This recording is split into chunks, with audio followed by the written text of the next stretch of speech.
ये मेरा घर है, तुम सब निकल जाओ इस घर से। ये कहते हुए रमेश बाबू ने बड़ी ही गुस्से में गिलास जमीन पर दे मारा। वह गिलास चकनाचूर होकर जमीन पर बिखर गया। आज वह गिलास ही चकनाचूर नहीं हुआ, बल्कि शांति निवास में एक बुजुर्ग माता पिता के सपने भी चकनाचूर हुए हैं। वह सपने जो हर माता पिता अपने बच्चों के लिए देखते हैं, उनके बच्चे खुश रहें और घर में सुख शांति बनी रहे। माता पिता इसके अलावा क्या चाहेंगे। खैर, शांति देवी रमेश का गुस्सा शांत करने की कोशिश करती हैं, किंतु रमेश का गुस्सा आज सातवें आसमान पर है। लेकिन आज दोनों बेटों बहुओं ने भी कोई कसर नहीं छोड़ी घर की शांति भंग करने की। आज अगर गुस्से की बात की जाए तो रमेश डाल डाल और उनकी दोनों बेटा बहुएं पात पात।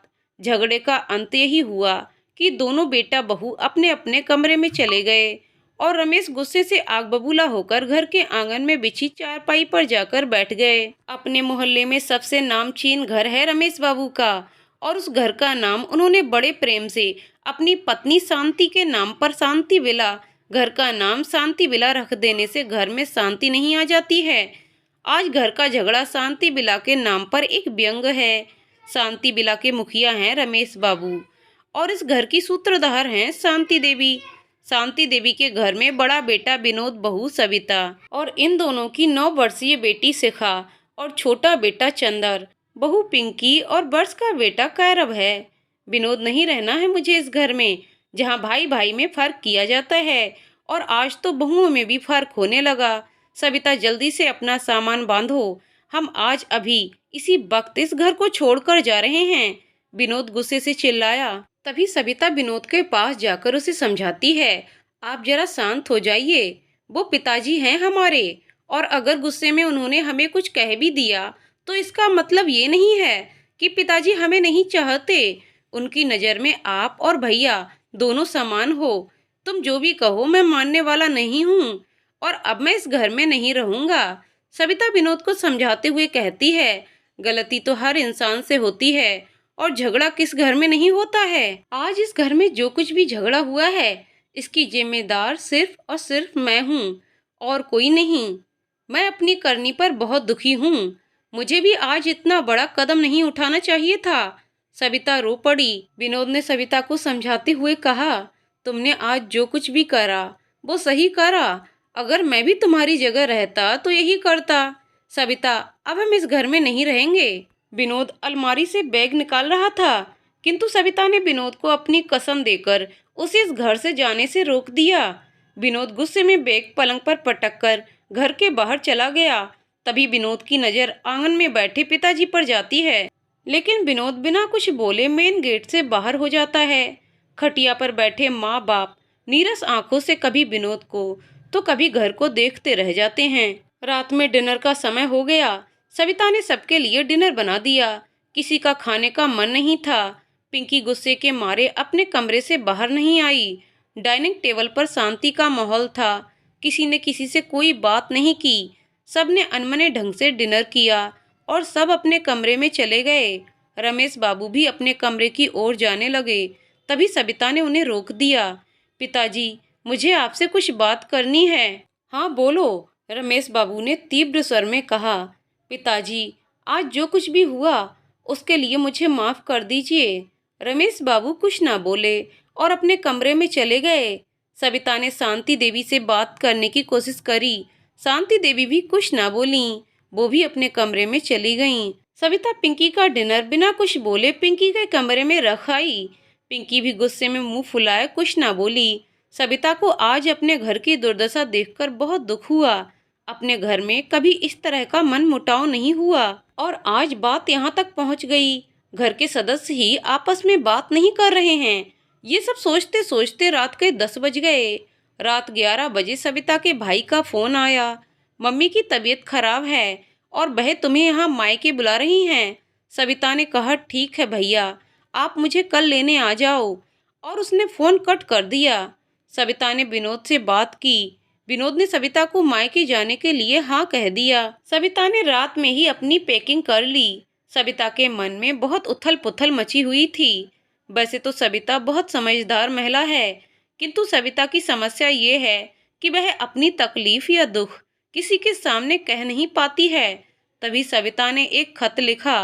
आज ना चाहते हुए भी मैंने पिताजी का बहुत दिल दुखाया है। शायद इस खत को पढ़कर पिताजी मेरी भावनाओं को समझें।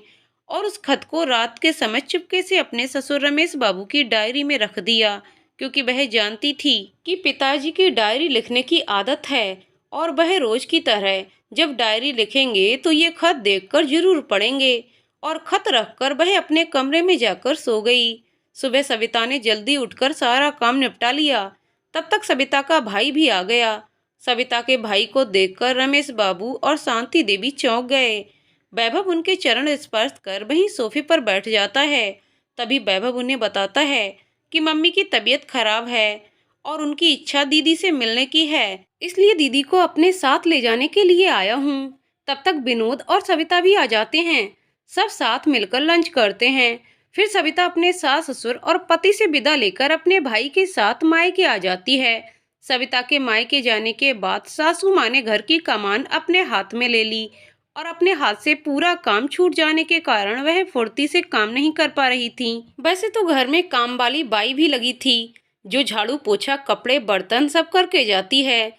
किंतु घर में और भी ऐसे काम होते हैं जो काम वाली बाई के भरोसे नहीं रख सकते। ये काम तो सिर्फ एक कुशल गृहिणी ही कर सकती है।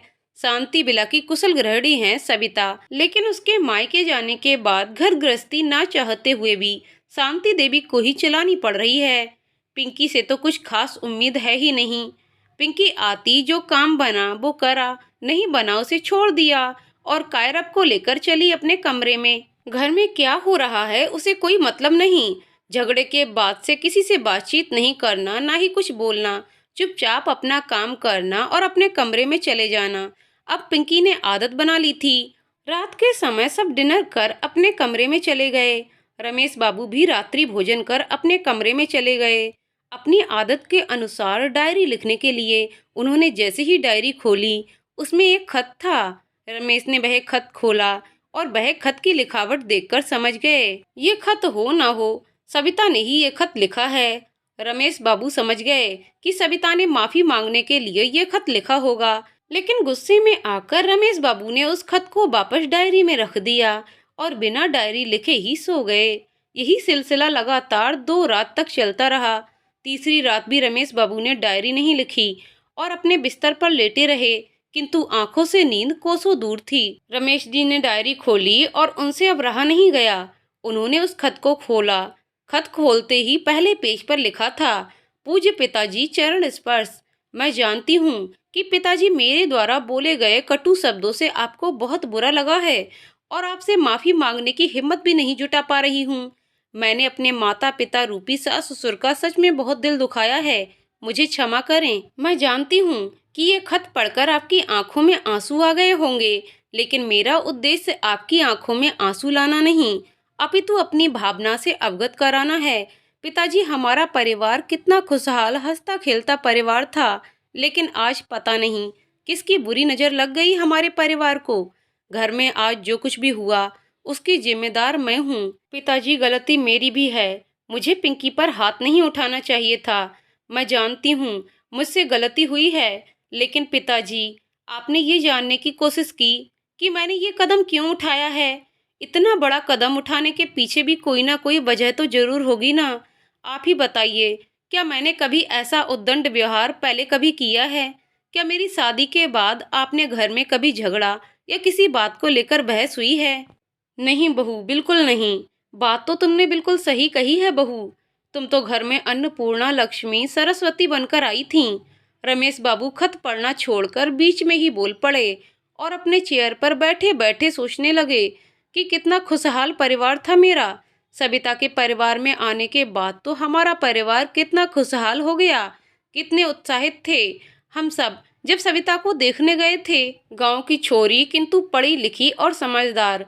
मायके में उसके माँ बाप और एक छोटा भाई था। मध्यम वर्गीय परिवार की लड़की थी हमारी सविता।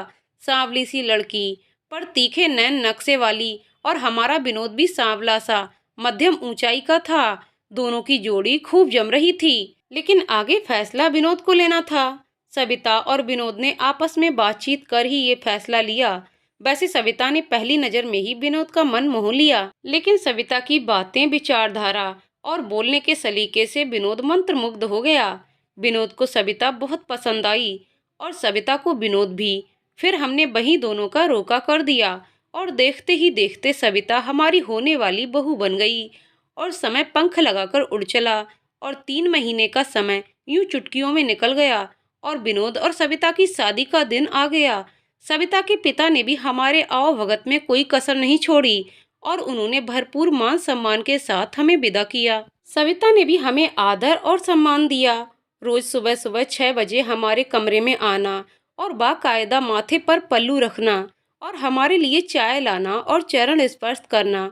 पुरानी बातें याद आते ही पिताजी के आंखों से आंसू लुढ़क गए और पिताजी अतीत से वर्तमान में आ गए। अपने आंसू पोंछकर रमेश बाबू खत को आगे पढ़ने लगे। पीछे से शांति देवी ने कंधे पर हाथ रखा। रमेश बाबू सकपका गए। तभी शांति देवी बोली, रमेश बाबू की ओर देखते हुए बोली, आपकी आंखों में आंसू? रमेश बाबू ने आंसू पोंछते हुए कहा, नहीं, बस आंख में कचरा चला गया, और आंख मलने लगे। रमेश बाबू की आंखों में अनायास ही अश्रुधारा बह चली। शांति देवी रमेश बाबू को चुप कराने लगीं। रमेश बाबू आगे बोलते हैं, शांति, क्या मैं वाकई में गलत हूँ? हमारे घर में जो कलह हुई, क्या इसमें मेरी भी गलती है? बिना झगड़े की वजह जाने मुझे बात का बतंगड़ नहीं बनाना चाहिए। ये कहते हुए रमेश बाबू रो पड़े।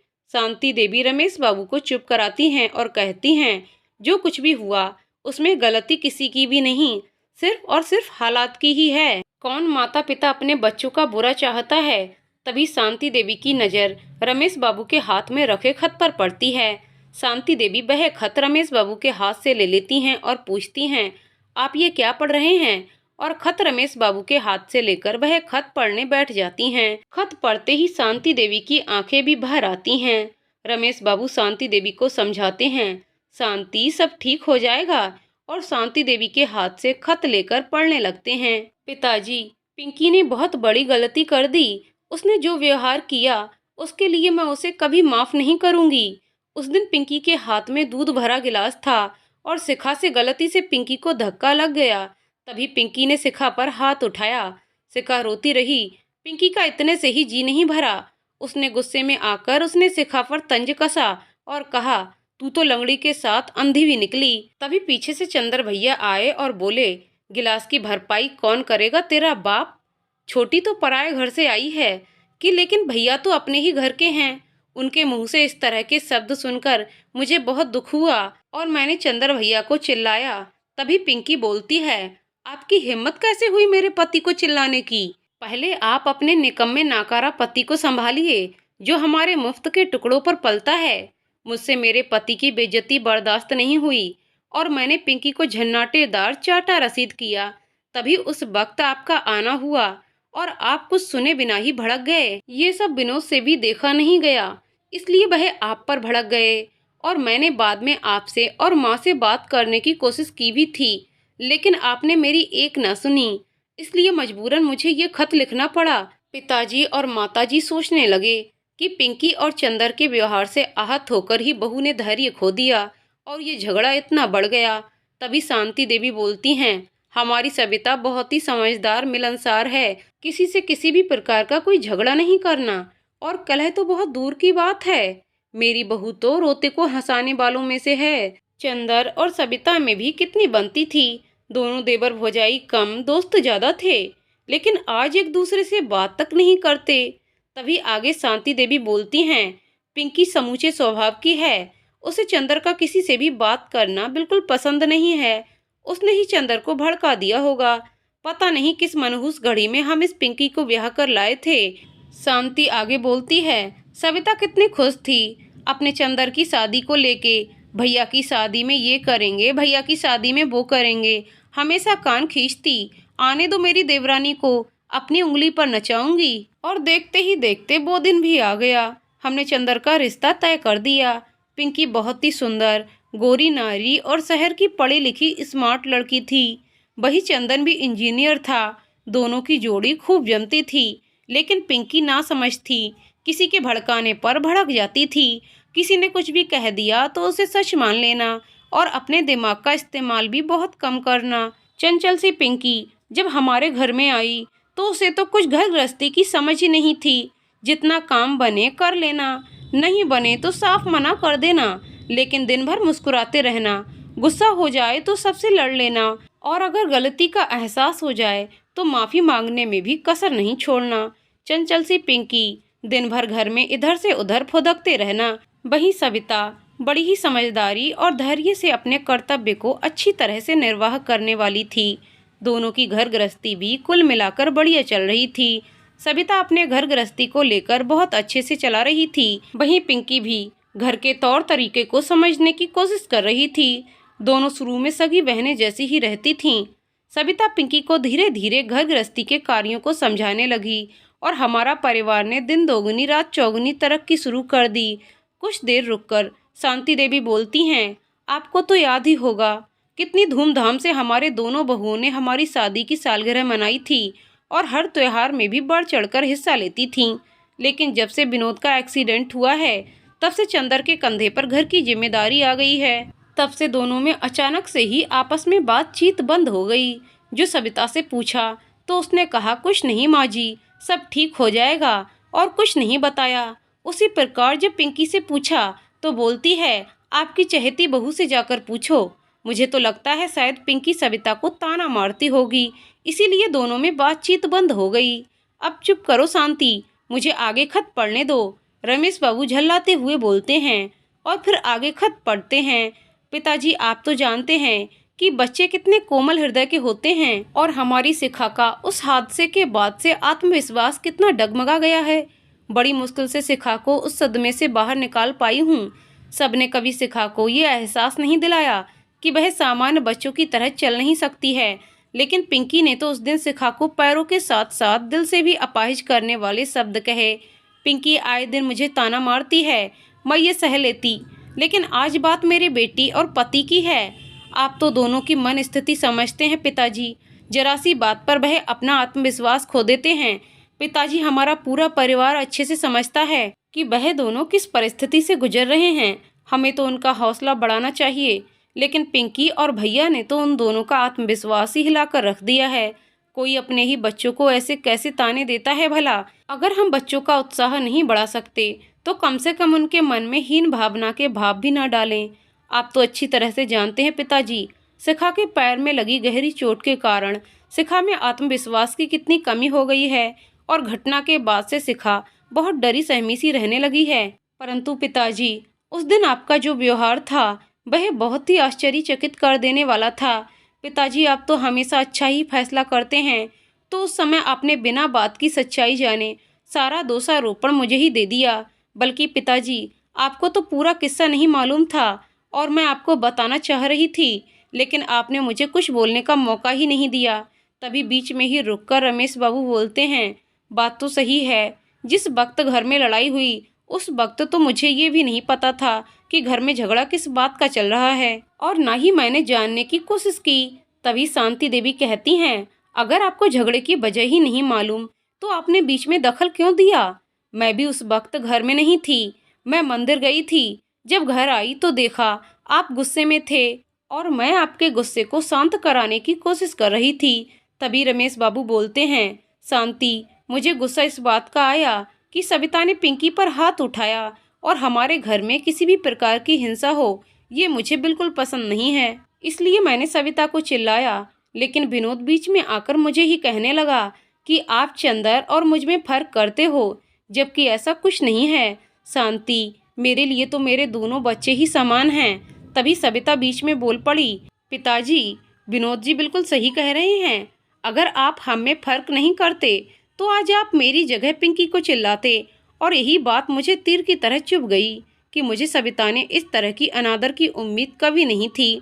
इसीलिए मैंने इन चारों को कहा कि निकल जाओ तुम सब मेरे घर से। अब तुम ही बताओ शांति, क्या हमारे हाथ की पांचों उंगलियां बराबर हैं? नहीं ना। लेकिन क्या हम किसी एक उंगली को ज़्यादा चाहते हैं? नहीं, बिल्कुल नहीं। शांति देवी उदास स्वर में बोलती हैं, हमारे लिए हमारी जिंदगी में पांचों उंगलियों का उतना ही महत्व है जितना एक उंगली का। तो फिर बताओ शांति देवी, मैं कहाँ गलत हूँ? रमेश बाबू ने कहा, हम हमारी संतानों में फ़र्क कैसे कर सकते हैं? मैं भी मेरे दोनों बच्चों और बहुओं को बहुत चाहता हूँ और उनके बिना मैं नहीं रह सकता, लेकिन मैं बूढ़ा बुजुर्ग पिता हूँ। मैं क्या करूँ? तुम बताओ शांति। मेरे लिए तो ये सब बराबर हैं। मैं अपने सब बच्चों में पक्षपात क्यों करूँगा? जिस तरह सभी उंगलियां साथ रहकर शक्तिशाली होती हैं और हौसला बुलंद करती हैं, उसी तरह मेरे बच्चे भी जब साथ रहते हैं तो मुझे भी हौसला मिलता है। लेकिन जब मेरे बच्चे घर में कलह करते हैं तो मेरा दिल भी रोता है। मैं तो इन सबको साथ रखना चाहता हूँ, लेकिन अब दोनों ही साथ रहना नहीं चाहते। शांति देवी रमेश बाबू को शांत कराते हुए कहती हैं, कोई भी माँ बाप ये नहीं चाहता कि उसके परिवार का बंटवारा हो। सविता को मैं बहुत अच्छे से जानती हूँ। वो सब कुछ बर्दाश्त कर सकती है, लेकिन अगर उसके परिवार के खिलाफ कोई आवाज़ उठाए तो वो कतई बर्दाश्त नहीं करेगी। और आज तो बात उसके पति और बेटी की है। आप तो जानते ही हो, इन 3 महीनों में सविता ने क्या कुछ नहीं झेला। हमें तो ये लगा था कि हमने विनोद और शिखा को खो दिया है, लेकिन सविता का खुद पर भरोसा और भगवान पर अटूट श्रद्धा ही थी कि वह अपने पति और बेटी को मौत के मुंह से बचा लाई। याद है वह मनहूस दिन जब विनोद और शिखा का एक्सीडेंट हुआ? हम सब तो बहुत टूट कर हिम्मत हार चुके थे, लेकिन वो सविता ही थी जिसने हमें हौसला दिया और खुद भी कभी हिम्मत नहीं हारी। उसके साहस और हौसले और भगवान पर अटूट श्रद्धा की वजह से ही आज विनोद और शिखा हमारे बीच में हैं। और सविता हर कदम पर अपने पति और बेटी की सहारा बनी, और आज सविता की ही हिम्मत से सब हुआ है। विनोद और शिखा अपने पैरों पर खड़े हुए हैं। बड़ी मुश्किल से सविता ने अपने पति और बेटी में आत्मविश्वास जगाया है, और पिंकी और चंदर ने एक ही झटके में उनके आत्मविश्वास को डगमगा दिया। सविता की जगह कोई और भी होती तो वो भी यही करते जो सविता ने किया। वह गलत नहीं है। तभी कुछ देर रुककर शांति देवी बोलती हैं, उस दिन घर के झगड़े के बारे में मैं भी कुछ नहीं जानती थी। रात में मैंने चंदर और विनोद से भी पूछा, लेकिन उन दोनों ने कुछ नहीं बोला। और सविता ने आपका अनादर किया था, इसलिए मैंने गुस्से में सविता की एक भी बात न सुनी। उस समय मुझे सविता की बात सुननी चाहिए थी। मैंने पिंकी से भी बात करी तो वह कहने लगी, चंदर पिछले 3 महीने से घर का खर्चा उठा रहे हैं। उन्होंने कभी कुछ कहा क्या? नहीं ना। घर में सिर्फ चंदर को ही अच्छी सैलरी मिलती है। पूरा घर चंदर की ही कमाई से चलता है। हमें बजट के साथ चलना चाहिए।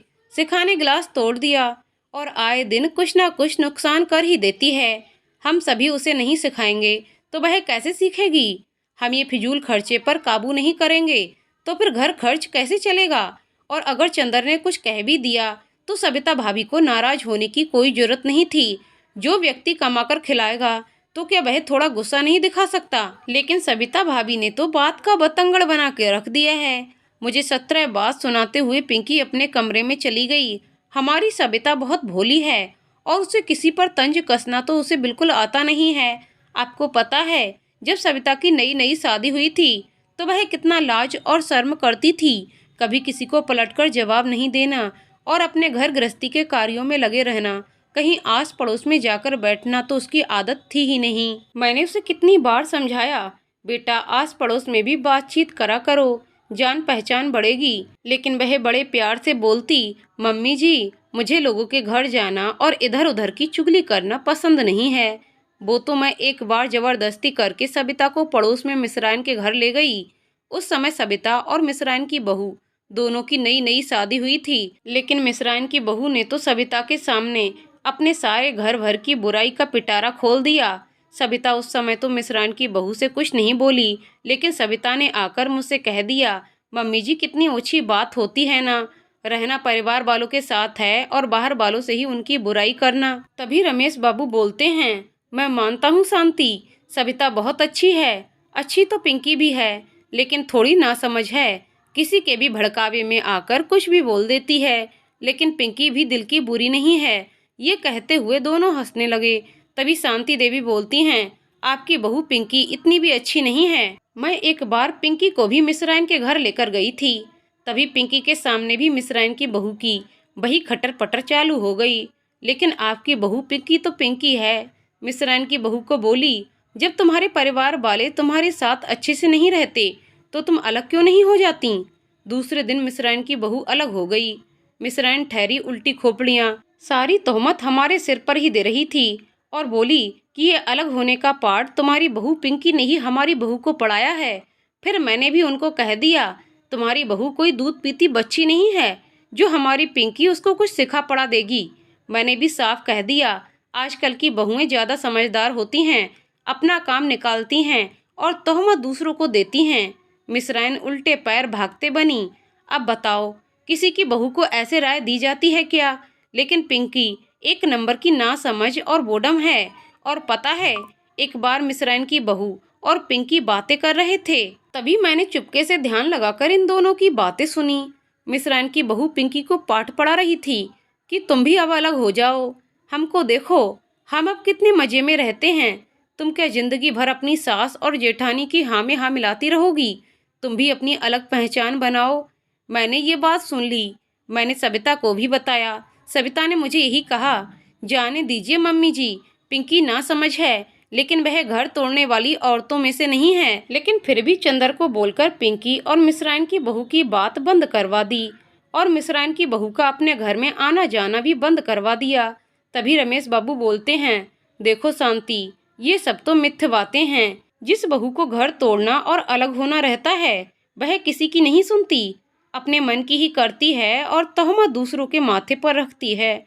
ये तो समझ स्वयं बहू को होनी चाहिए कि कौन उसे घर बनाने की सीख दे रहा है और कौन घर तोड़ने की। रमेश बाबू आगे बोलते हैं, और ये बात तो एक समझदार बहू को खुद ही समझनी चाहिए कि उसे उसके घर को तोड़ना है या प्यार के धागों से मजबूती से हर रिश्ते को बनाए रखना है। और रही बात मेरी कमाई की, तो मेरी नौकरी पर ही लोन उठाकर चंदर के बिजनेस और शिखा और विनोद के इलाज में ही सारे पैसे चले गए और ब्याज कट पिट कर जो मिलता है उससे ही थोड़ा घर का खर्चा पानी निकल जाता है। शांति, तुम तो जानती हो कि 2 साल बाद मेरा रिटायरमेंट है। उम्र के इस मोड़ पर अब मुझसे भी काम नहीं बनता है और जैसे तैसे गाड़ी धक रही है। अपने काम के बोझ तले दबे होने के कारण ही समझ नहीं पाया। और जब मैं घर आया तो मैंने देखा कि सविता ने पिंकी को चांटा मारा और विनोद चंदर की कॉलर पकड़ रहा है और मुझसे ये सब देखा नहीं गया। और मैंने गुस्से से दोनों बेटों से पूछा कि क्या हुआ, तो वो कुछ नहीं बोले। और फिर विनोद बोलने लगा, आप मुझ में और चंदर में फ़र्क करते हैं। और सविता भी तैस में आकर कहने लगी, मैं अब इस घर में पिंकी के साथ में नहीं रहूंगी। आप इस घर का बंटवारा करो और इस पिंकी को हमसे अलग कीजिए। तभी मैंने भी गुस्से में कह दिया, ये मेरा घर है, तुम सब निकल जाओ। और तभी विनोद ने भी कहा, मुझे भी इन सब की शक्ल नहीं देखनी है और अब मैं जा रहा हूँ इस घर से। लेकिन सविता ने मना कर दिया और बोली, हम नहीं जाएंगे इस घर से, मैं पिंकी से अलग होना चाहती हूँ, माँ और पिताजी से नहीं। तभी चंदर जोर से चिल्लाते हुए बोला, तो क्या ये घर हमारा नहीं है? हम भी इस घर में ही रहेंगे, यहाँ से कहीं नहीं जाने वाले। पिंकी भी बोल पड़ती है, मैं भी सविता भाभी के साथ नहीं रह सकती, अब तो सिर्फ एक ही उपाय बचा है और वो है इस घर का बंटवारा। तभी रमेश कहते हैं, शांति, क्या इन समस्याओं का कोई उपाय नहीं है? तभी कुछ देर सोचते हुए शांति देवी बोलती हैं, है एक उपाय है, और वह उपाय है हम दोनों बहू का किचन अलग कर दें। ये क्या कह रही हो तुम शांति? ये भी तो बंटवारा हुआ ना। आप मेरी बात पर जरा ध्यान दें, मैं बस आपको दोनों के किचन अलग करने का बोल रही हूँ। इससे दोनों अपने पति और बच्चों के हिसाब से खाना बना सकती हैं। और अगर हमने किचन अलग नहीं किया तो हमें घर का बंटवारा करना पड़ेगा। और घर का बंटवारा करना मतलब घर का आधा हिस्सा दोनों को दे देना। और अगर घर के 2 हिस्से कर देंगे तो हम कहाँ जाएंगे? ये कहते हुए शांति देवी रो पड़ी। रमेश बाबू शांति देवी को चुप कराते हुए बोलते हैं, ठीक है, हम दोनों के किचन अलग अलग करवा देते हैं। तभी रमेश बाबू आगे खत को पढ़ते हैं। सविता आगे बोलती है, मैं भी इस घर की बड़ी बहू हूँ और मुझे भी मान सम्मान मिलना चाहिए। लेकिन पिंकी ने इन 3 महीनों में मेरा बहुत अपमान किया है। मैंने सब सहा, लेकिन जब बात मेरे पति और बच्ची की आई तो मुझसे बर्दाश्त नहीं हुआ। आप ही बताएं, क्या मैंने कभी अपनी जिम्मेदारी नहीं निभाई? मैं तो पिंकी के हर ताने सुनने के बाद भी उसकी बातों को नज़रअंदाज करती रही, लेकिन हर चीज़ की एक हद होती है। तभी रमेश बाबू खत पढ़ना छोड़कर बीच में ही शांति देवी से बोलते हैं, सविता ने बात बिल्कुल सही कही है, वह अपनी जिम्मेदारियां बखूबी निभाती आई है। इस घर को उसने कभी ससुराल नहीं समझा। सविता की शादी के बाद हमें कभी ऐसा लगा ही नहीं कि हमारे घर में बहू आई है, वह हमेशा बेटी बनकर ही रही। तभी शांति देवी बोलती हैं, सविता की शादी को 13 साल हो गए। कभी 2-4 काम ज्यादा भी कर लेती तो कुछ नहीं बोलती, लेकिन अगर पिंकी ने कभी ज्यादा काम कर लिया तो अपनी माँ को फोन करके सबसे पहले बताएगी, आज मैंने इतना काम किया।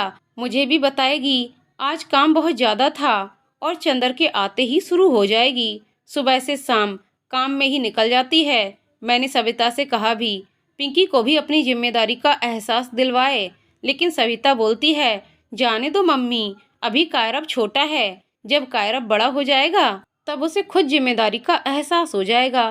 कुछ देर रुककर शांति देवी बोलती हैं, आपकी तो सरकारी नौकरी है, सुबह 10 बजे से घर से निकल जाते हैं और शाम को 6 बजे घर आते हो। आपको क्या मालूम औरतों की घर गृहस्थी कैसे चलती है। सविता सुबह से लेकर शाम तक जैसी लगी रहती है। मैं तो अब भी यही कहूँगी कि अच्छा ही है अब दोनों अलग हो जाएं। कम से कम पिंकी को अपनी जिम्मेदारी का एहसास तो होगा। तभी रमेश बाबू आगे खत पढ़ते हैं, पिताजी, मैं बस इतना ही चाहूँगी। मैं स्वार्थी नहीं हूँ। मैं सिर्फ यही चाहती हूँ कि घर में कोई भी मेरे पति की कमाई का मजाक ना बनाए। वो अब जितना भी कमाएंगे हम उसमें घर गृहस्थी कुशलता पूर्वक चला लेंगे। पिताजी, मैं पिंकी से अलग होना चाहती हूँ, आपसे या मम्मी से नहीं। मैं हमेशा अपने परिवार के साथ रहना चाहती हूँ। पर पिताजी, आप पिंकी को अलग कर दीजिए। हम आपके साथ ही रहना चाहेंगे और हमारे लिए भी ये सौभाग्य की बात होगी कि आप हमारे साथ रहेंगे। मुझसे जाने अनजाने में कोई भी गलती हुई हो तो मुझे क्षमा करें। आपकी सविता। रमेश बाबू खत को मोड़कर रख देते हैं और फिर शांति देवी से बोलते हैं, शांति, मैं सविता का दुख समझता हूँ। मैं कल सुबह ही चंदर को बोलकर पिंकी का किचन अलग करवा दूंगा। और आगे रमेश बाबू बोलते हैं, लेकिन पिंकी भी दिल की बुरी नहीं है। शांति देवी बोलती हैं, पिंकी को उसकी माँ ने ही सिखाया होगा। पिंकी घंटों अपनी माँ से फोन पर बात किया करती है और अपने घर की एक एक बात अपनी माँ को बताया करती है। उसकी माँ ने ही यही बात उसके दिमाग में डाली होगी। घर में झगड़े करो तो सब घर वाले अपने आप खुद ही तुझे अलग कर देंगे और तेरे पति की कमाई भी बच जाएगी। वही पिंकी का घर बसने नहीं दे रही है। और एक बार तो वह अपनी माँ से फोन पर बोल रही थी कि अभी तो कायरब छोटा है, इसलिए सबकी 17 बात सुनती हूँ। जब कायरब बड़ा हो जाएगा फिर तो मैं किसी की एक बात नहीं सुनूंगी, सीधी अलग हो जाऊंगी। मैंने ये बात सुन ली और जब मैंने इस बारे में उससे बात करी तो वह मुझसे कहने लगी कि आप मुझ पर नजर रखते हो। मैंने पिंकी को इस बात पर फटकारा भी तो वह कहती है, जरूर सविता भाभी ने ही आपके कान भरे होंगे, वह भी तो अपने मायके बात करती हैं। मैंने तो कभी ये नहीं कहा कि वह क्या बात करती हैं, तो आप मेरी बात पर क्यों ध्यान देते हो। मैंने उस बात के बाद से पिंकी को कुछ नहीं कहा, मेरी ही गलती थी। अगर मैं उस समय पिंकी और सविता की आपस में बातचीत करा देती तो शायद आज पिंकी की हिम्मत नहीं इतनी बढ़ती। वह दोनों कुछ बोलने वाले होते हैं कि शांति देवी की नज़र दरवाजे पर पड़ती है और दरवाजे के बाहर पिंकी खड़ी होती है। पिंकी को देखकर रमेश बाबू और शांति देवी दोनों चुप हो जाते हैं। पिंकी कमरे के अंदर आ जाती है और अपने सास ससुर से गुस्से में कहती है, वाह मम्मी पापा वाह, आपने मेरे बारे में ये कैसी सोच बना रखी है और अब तो आप पापा जी को भी मेरे खिलाफ भड़का रही हैं। ये बोलते हुए पिंकी रो पड़ी। पापा जी, जब देखो तब मम्मी हमेशा सविता भाभी का ही पक्ष लेती हैं।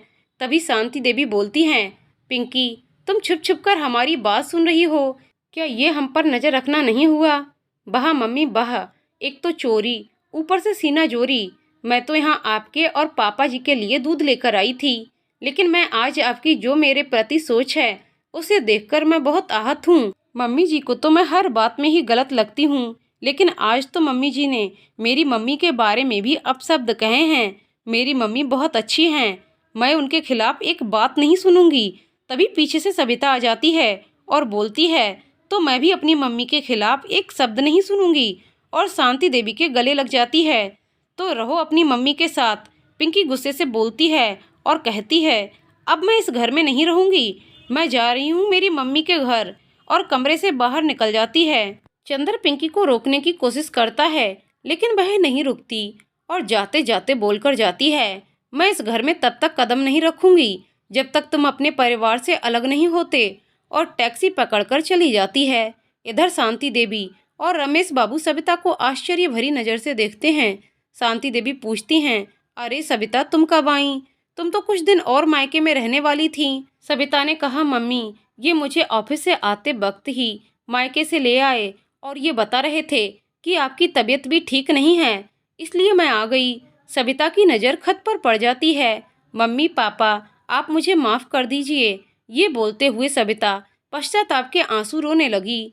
दोनों ने सविता को चुप कराते हुए कहा, कोई बात नहीं बेटा, जो कुछ भी हुआ उसमें तुम्हारी गलती नहीं है। हमने वह खत पढ़ लिया है। जाने अनजाने में बहू मुझसे भी गलती हुई है। मैंने तुम्हारे साथ बहुत अन्याय किया है। ये बोलते हुए रमेश बाबू भावुक होते हैं। सविता भी भावुक होकर बोलती है, नहीं पापा, इन सब में आपकी कोई गलती नहीं है, गलती हालात की है। तभी शिखा आती है और कहती है, मम्मा मुझे नींद आ रही है, आप चलिए ना। सविता शिखा को अपने कमरे में ले जाती है। शिखा को सुलाकर सविता यूं मायूसी होकर बैठ जाती है। तभी विनोद सविता से पूछता है, क्या बात है सविता, तुम ठीक तो हो? सविता विनोद के गले मिलकर फपक पड़ती है। विनोद सविता को चुप कराते हुए पूछता है, सविता क्या बात है, मुझे बताओ। सविता बोलती है, अपने घर में उस दिन झगड़ा हुआ था, उसके बाद रात के समय मम्मी का फ़ोन आया तो मैंने मम्मी को सारी बात बताई। मम्मी की भी तबीयत खराब थी और मैं उस समय बहुत टेंशन में थी, तो मम्मी ने मुझसे कहा, बेटी थोड़े दिन के लिए यहाँ मायके आ जा, मुझे भी अच्छा लगेगा और तेरा मन भी और सा हो जाएगा। कुछ दिन यहाँ रह जाना। मम्मी की स्थिति मुझे मालूम है, वह हमेशा बीमार ही रहती हैं, तो मैंने भी सोचा कुछ दिन मायके जाकर आराम कर लूँगी। दूसरे दिन कुशल मुझे लेने आ गया, मैं भी उसके साथ चली गई। एक दिन तो मुझे अच्छा लगा और वहाँ सब कुछ ठीक था। दूसरे दिन भाभी ने पापा को चाय ला कर दी। पापा ने सिर्फ इतना ही कहा कि बेटी चाय में शक्कर ज़्यादा है। फिर क्या था, भाभी शुरू हो गईं, पापा से बोलने लगीं, आपको तो मेरी हर चीज़ में प्रॉब्लम है, कभी आपको शक्कर ज़्यादा लगती है तो कभी कम। मैं और माँ भाभी का चेहरा देखते रह गए। तभी शिखा से पानी से भरा गिलास गिर गया। फिर से चिल्लाती हुई भाभी किचन से बाहर आ गईं। ये बच्चों ने तो उत्पात मचाना शुरू कर दिया है, नाक में दम करके रखा है मेरे, मैं अकेले किस किस को संभालूं। और पिताजी से बोली, मुझसे नहीं करी जाती ये मेहमानों की आवाजाही, मुझे तो अलग रहना है। अब बस बहुत हो गई आप सबकी सेवा। मैं मायूस होकर भाभी का मुंह देखने लगी। मैंने भाभी से कहा भी, छोटी छोटी बातों पर यूं अलग होने की बात नहीं करते। भाभी तो वह मुझसे ही बोली, आप अपना घर संभालिए, हमारे मामले में मत बोलिए। मैं टका सा मुंह लेकर भाभी की ओर देखने लगी। मेरे माँ और पिता हिस्सा बंटवारे के नाम पर रो रहे थे। मैंने माँ से बात करने की कोशिश भी करी, माँ से कहा भी, भाभी तो पहले कभी ऐसी नहीं थी, अचानक से भाभी को क्या हो गया है जो तेरा मेरा कर रही हैं। भाभी तो निस्वार्थ भाव से आप दोनों की सेवा कर रही थीं, फिर भाभी की सोच ऐसी कैसे हो गई? मम्मी ने कहा, देखो बेटा ये कलयुग है, यहाँ सब कुछ हो सकता है, अब बेटा तू अपने ऊपर से ही ले ले। बेटा सविता, तू तेरे सास ससुर की कितनी निस्वार्थ सेवा करती थी, लेकिन तेरी देवरानी के आने के बाद तेरे मन में भी ये ख्याल आया ना कि सब तुम ही क्यों करे, उसका भी तो परिवार है, वह भी सबकी सेवा करे। बेटा ये बात बता, जब तेरी जापा जज की डिलीवरी हुई तो तेरी सास ने तुझे कोई तकलीफ दी? नहीं माँ, बिल्कुल नहीं।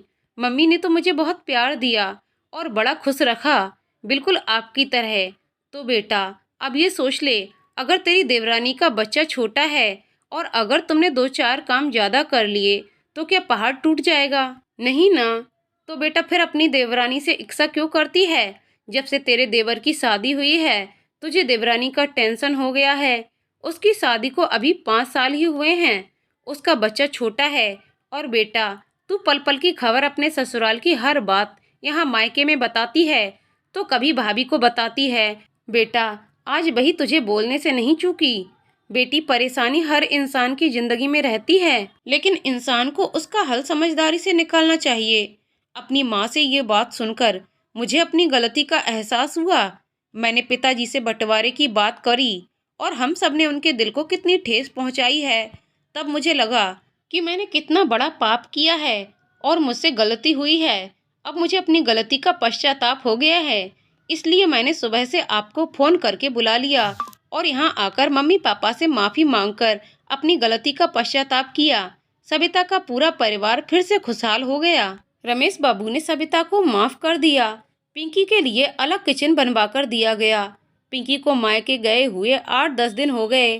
चंदर ने पिंकी से फोन पर बात करने की कोशिश की, लेकिन पिंकी ही उससे बात नहीं करना चाहती है। हर बार चंदर का फोन काट देती है।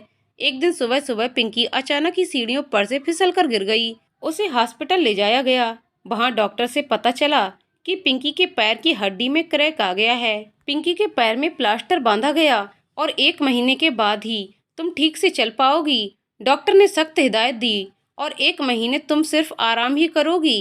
पिंकी की माँ ने 8-10 दिन तो पिंकी की खूब सेवा करी, लेकिन पिंकी की अकड़ अभी भी कम नहीं हुई। आए दिन माँ को परेशान करना, माँ तुमने ये ऐसा नहीं बनाया है, वो वैसा नहीं करा, और उसने अभी तक चंदर से एक बार भी बात नहीं की थी। एक दिन पिंकी की माँ ने पिंकी से पूछ ही लिया, क्या बात है पिंकी, अब चंदर बाबू का फोन नहीं आता है क्या? पिंकी मुस्कुराती हुई बोली, नहीं माँ, इनके फोन तो रोज आते हैं, लेकिन मैं ही बात नहीं करती हूँ। माँ, मैं अब उस घर में वापस नहीं जाऊंगी। मैं अब यहीं तुम्हारे पास ही रहूंगी और कायरब का एडमिशन भी यहीं पास के ही स्कूल में करवा लूंगी। पिंकी की माँ ये बात सुनकर साफ साफ पिंकी से बोली, देख बेटी, छोरी अपने ससुराल में ही अच्छी लगती है, मायके में नहीं। आखिर पिंकी की माँ भी बुजुर्ग थीं, आज हैं कल नहीं। अब माँ ने भी साफ साफ कह दिया, पिंकी बेटा, तुझे मदद की ज़रूरत है, इसलिए मैं तेरी सेवा मदद जरूर करूँगी। बेटा, तेरे पैर का फ्रैक्चर सही हो जाए, फिर तुम सीधे अपने ससुराल जाओगी, माँ ने उसे आदेश दिया। पिंकी माँ की बात सुनकर अबाक रह गई। पिंकी गुस्से से रोती हुई बोली, ठीक है माँ, आज मुझे पता चल गया है, मेरा असली घर मेरा ससुराल ही है। अगर तुम्हें मेरी परवाह ही नहीं थी तो मेरे ससुराल में फोन करके मेरी इतनी क्यों चिंता करती थी? बेटा, मैं तेरी बात इसलिए सुनती हूँ कि तेरे मन में कोई बोझ नहीं रहे, लेकिन मुझे नहीं पता था कि तेरे मन में अपने ससुराल के प्रति इतना जहर भर गया है। और ये बात बेटी तू खुद बता, मैंने कभी तुझे कहा है कि अपनी ससुराल वालों के साथ बुरा व्यवहार करो या अलग हो जा? ये तेरी अपनी सोच है और मैं अच्छे तरीके से जानती हूँ कि तू किसी का कहना नहीं मानती है। पिंकी, मैं अभी भी तुझे सलाह देना चाहूँगी कि अभी भी वक्त है। पिंकी, अपने घर को टूटने से बचा लो। तभी पिंकी ने अपनी माँ को गले लगा लिया और बोली, माँ, मुझे अपनी गलती का एहसास हो गया है, आपने मेरी आंखें खोल दी। उसने चंदर को फ़ोन लगाया और उससे माफ़ी मांगी और दूसरे दिन चंदर के साथ अपने घर आ गई। घर में जब सबने पिंकी की हालत देखी तो सबको बहुत बुरा लगा। सविता ने जाकर पिंकी को गले लगा लिया। पिंकी सबके पास जाकर पैरों में गिरकर माफ़ी मांगने लगी। सबने उसे रोककर गले से लगा लिया और सबने पिंकी को माफ़ कर दिया। रमेश बाबू का परिवार हंसी खुशी के साथ रहने लगा। धीरे धीरे पिंकी भी हर काम में निपुण हो गई और अपनी जेठानी सविता की तरह ही अपने सास ससुर की निस्वार्थ सेवा करने लगी। कुछ समय बाद राखी का त्योहार आया। सविता भी अपने मायके गई। वहां जाकर सविता ने देखा कि भाई भाभी और माँ पापा सब आपस में बैठकर बातचीत कर रहे हैं। सविता को देखकर सभी बहुत खुश हुए। सविता ने अपनी माँ से पूछा तो उसकी माँ ने कहा, बेटा, हमने यहाँ सब नाटक किया था तुझे तेरी गलती का पश्चाताप कराने के लिए। तभी सविता की भाभी पीछे से आती हैं और सविता अपनी भाभी के गले लगकर रो पड़ती है। दोस्तों, आपको कहानी कैसी लगी हमें कमेंट करके जरूर बताइएगा। कहानी पसंद आई हो तो वीडियो को लाइक शेयर करें और चैनल को सब्सक्राइब करें। वीडियो को पूरा देखने के लिए बहुत बहुत धन्यवाद दोस्तों।